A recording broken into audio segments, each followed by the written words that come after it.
Hello guys, এটা হচ্ছে আমার বিয়ের পর প্রথম বছর কার্তিক পুজো। আমার 4টে কার্তিক পড়েছে, আমার 4জন ছেলে এসছে আমার ঘরে। তো সবগুলোর সঙ্গেই ছবি তোমাদের দেখালাম। আমার ননদরা ফেলেছে, পাশের সবাই ফেলেছে, যাই হোক। তো পরের দিন সকালবেলা কার্তিক পড়ার পর ঠাকুমা দেখো কত তোড়জোড় শুরু করে দিয়েছে, সবাইকে খাইয়েছে, পাড়াসুদ্ধর লোক খেয়েছে। তো আমিও কার্তিকের জন্য নাড়ু ঠাড়ু করছিলাম, কার্তিকের জন্য ঘর গুছাচ্ছিলাম। আমি রান্নার দিকে সেই দিন একদমই যেতে পারিনি, সবাই আমাকে ঠাকুরের কাজে পাঠিয়ে দিয়েছিল।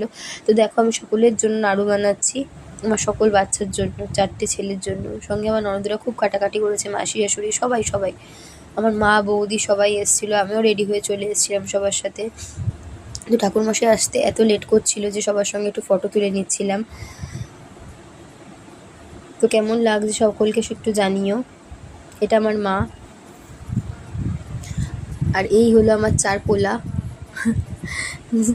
তোমাদের কাদের কাদের বাড়িতে পুজো হয়েছে